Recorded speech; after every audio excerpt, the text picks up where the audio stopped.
Hello guys, welcome to Nerdy Bacha. Today we are going to discuss UPPSC current affairs questions for prelims 2024 part 63, and this is the last part for science and technology. From tomorrow onwards I'll be covering environment and biodiversity and try to complete it as soon as possible. Okay, so let's begin with the first question. Consider the following statements about zero shadow day. Zero shadow day के बारे में दो statements दिए हुए हैं, आपको बताना है कौन सा स्टेटमेंट इसमें से करेक्ट है. सो बेसिकली फर्स्ट स्टेटमेंट ये है कि Indian city of Bengaluru experienced astrophysical phenomena, जिसको हम जीरो शैडो डे बोलते हैं, एट 12:17 PM. एस्ट्रोफिजिकल फिनोमेना है, ठीक है. और इसमें होता क्या है, it occurs when the sun is directly overhead and the shadow of vertical objects disappear. Vertical objects की शैडो दिखती नहीं है. जैसे इस इमेज में आप देखो बच्चे खड़े हुए हैं लेकिन उनकी जो वर्टिकल शैडो होनी चाहिए वो नहीं दिखती है, ठीक है. सो क्वेश्चन पूछ रहा है कि कौन से दोनों स्टेटमेंट्स ऊपर जो दिए हैं उसमें से करेक्ट है. So first statement is definitely right. Indian city of Bengaluru में हुआ था ये, और ये एक एस्ट्रोफिजिकल फिनोमेना है जहाँ पे शैडो नहीं दिखती है. दूसरा स्टेटमेंट भी करेक्ट है. It occurs when the sun is directly overhead and the shadow of vertical objects disappears. So statements 1 only, 2 only, both 1 and 2, and D none of the above. So right statement होएगा both 1 and 2. Okay. Next question. Consider the following about global hub for green shipping building by 2030. Global hub for green ship building by 2030. दो statements दिए हैं, आपको बताने कौन से statements true है. Aim है to make India global hub for building green ships. किसके लिए green ships? The ministry of ports, shipping, waterways, port shipping waterways launch the green tug transition program, ठीक है.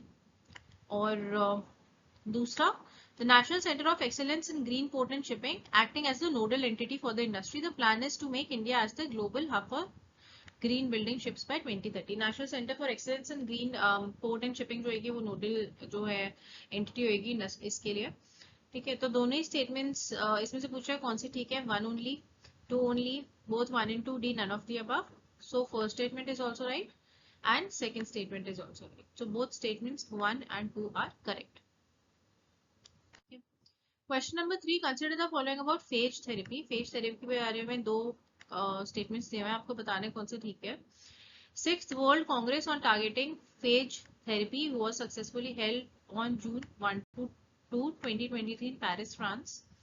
पेरिस फ्रांस में हुई थी और it's a treatment for people suffering from chronic और antibiotic resistant infections, ठीक है. तो ये होता किस लिए? ट्रीटमेंट फॉर पीपल जिनको एंटीबायोटिक रेजिस्टेंस हो जाती है, मतलब बहुत सारे केसेस में एक्चुअली गवर्नमेंट भी अब फोकस कर रही है कि एंटीबायोटिक्स लोग कम लें, क्योंकि over the period of time if you are using the same antibiotic तो आपको उससे रेजिस्टेंस डेवलप हो जाती है, ठीक है. फिर वो आपकी बॉडी के ऊपर काम करना बंद कर देती है.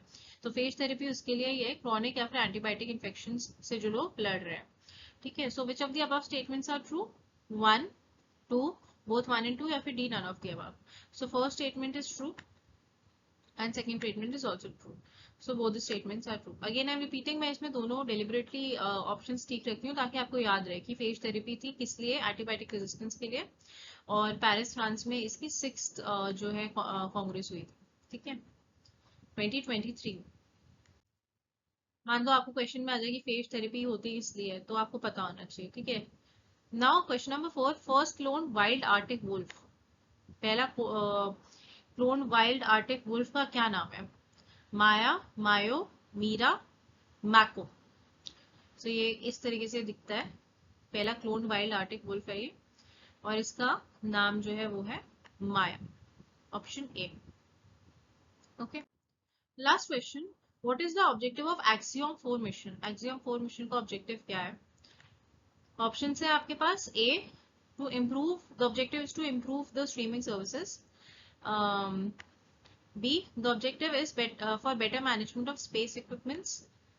C, it's a private space flight to International Space Station. D, it's initiative for better management of robotic equipments. ठीक है. So the right answer is C. It is a private space flight to International Space Station. ठीक है. International space station में private space flight जाने के लिए axiom 4 mission launch किया गया है. Okay, so here we have completed 5 questions and I'll be coming up with more such parts like this, and now I'll be starting with environment and biodiversity. Okay, so guys, please do like, share and subscribe to my YouTube channel. Thank you so much.